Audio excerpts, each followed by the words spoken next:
Bonjour et bienvenue sur le nouvel épisode de l'Index des pierres de Chris Kerr. Je suis Meb-Cristal, votre guide holistique spécialisé dans la lithothérapie et je vous accompagne vers la meilleure version de vous-même. Pour me connaître mieux, il suffit de vous rendre sur mebcristal.com. Aujourd'hui, je vous parle de l'Elbaïte.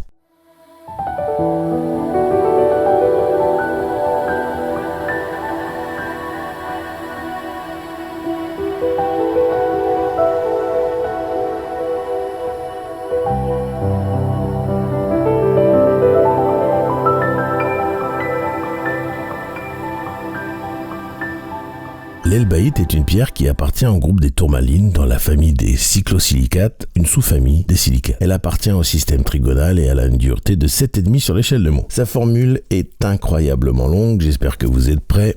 Na, Li 1,5, Al 1,5, Al6, Si6, O18, B, O3, 3, OH, 3, OH. Je l'affiche tellement elle est longue.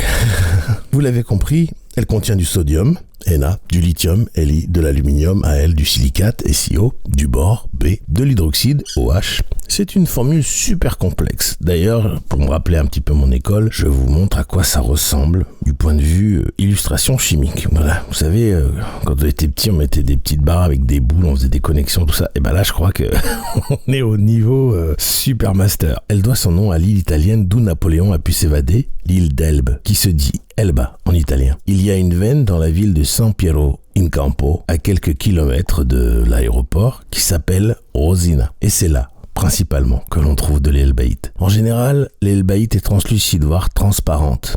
Et souvent, elle est multicouleur. Mais elle existe aussi en rose ou en vert. Je m'interromps brièvement pour vous remercier de vos likes et partages qui me vont droit au corps. J'espère que ce mois de décembre avec le thème Un jour une pierre vous plaît. Si vous aimez ce que vous entendez, je vous invite à vous abonner pour être informé de chaque nouvel épisode dès leur parution. L'Elbaïte est une pierre de plénitude, sa principale qualité. En effet, son grand talent est de rassembler l'esprit, l'âme et le mental dans le corps pour nous amener dans un état de plénitude harmonieuse absolue. Cette plénitude nous permet de reconnaître et de contrôler nos évolutions, mais aussi de créer une passerelle éthérique entre nous, notre moi intérieur et les royaumes spirituels supérieurs. L'Elbaïte inspire notre créativité et notre imagination en facilitant nos rêves, notamment pour nous aider à développer les talents innés. En astrologie, on considère l'Elbaïte comme la pierre de naissance des béliers qui sont nés entre le 14 et le 16 avril. Sur le plan physique, l'Elbaïte harmonise les nerfs, le métabolisme, les glandes hormonales et le système immunitaire. En la posant sur le troisième œil,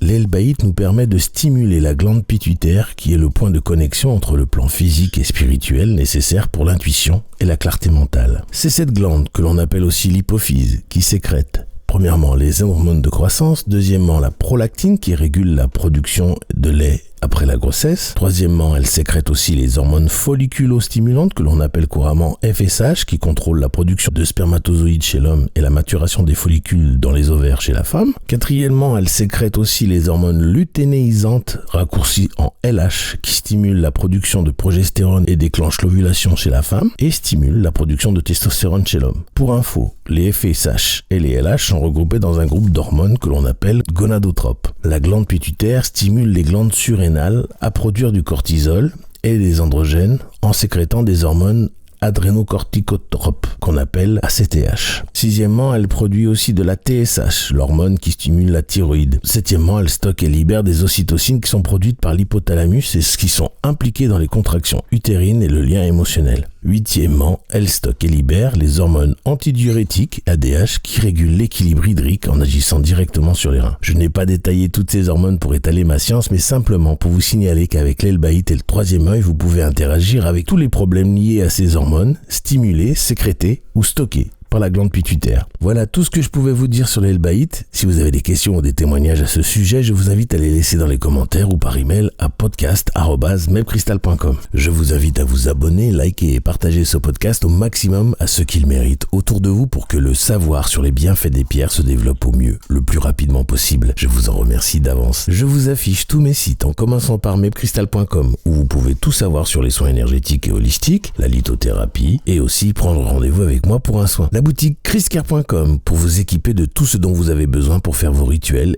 Enfin, la formation chakraactivation.com où je vous apprends comment vous soigner seul avec des cristaux par l'intermédiaire des chakras après que je vous ai appris à activer vos chakras haute vibration et secondaires. Pour vous y rendre, il suffit de flasher le QR code correspondant ou de cliquer sur les liens dans la description. Je vous laisse retourner à vos occupations et je vous envoie tout mon amour en demandant à l'univers de vous baigner dans les meilleures énergies possibles.